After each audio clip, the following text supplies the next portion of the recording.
你为什么想换工作？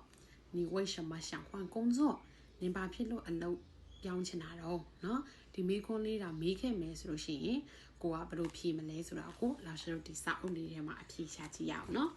ဆိုရင်老师နဲ့တူတူကြည့်ရအောင်ဘယ်လိုဖြေမလဲကြည့်ရအောင်နော်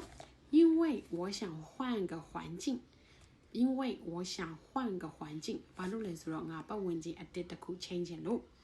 然后也想加强自己的能力然后也想加强自己的能力ပြီးတော့ကိုယ့်ရဲ့အရေးချင်းကိုလည်းပြန်ပြီးတော့မှတိုးမြင့်ခြင်းနဲ့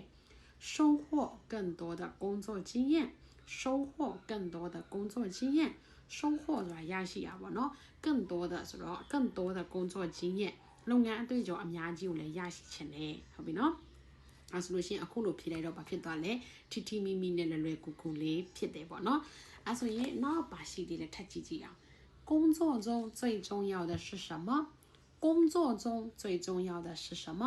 လုပ်ငန်းထဲမှာအရေးကြီးဆုံးကဘာလဲတကယ်လို့အဲ့လိုမေးလိုက်ရင်ဘယ်လိုဖြေမလဲကြည့်ရအောင်工作中最重要的就是အလုပ်ထဲမှာအရေးကြီးဆုံးကတော့ဖြစ်တယ်要有团队精神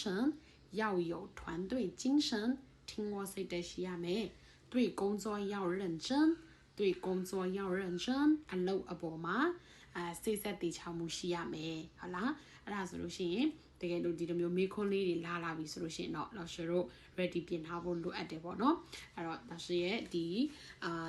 စာအုပ်လေးထဲမှာဆိုလို့ရှိရင် interview နဲ့ပတ်သက်တဲ့အမေးဖြေလေးတွေကို老師ကလွယ်ကူကူနဲ့ကိုလည်းမှတ်ရလွယ်မယ်ထိထိမိမိလည်းပြောလို့ရမယ်အဟာလေးတွေကိုဒီစာအုပ်ထဲမှာအကုန်လုံးထုတ်နှုတ်ထားပေးရပေါ့နော်ဒီစာအုပ်ကကြတော့老師တို့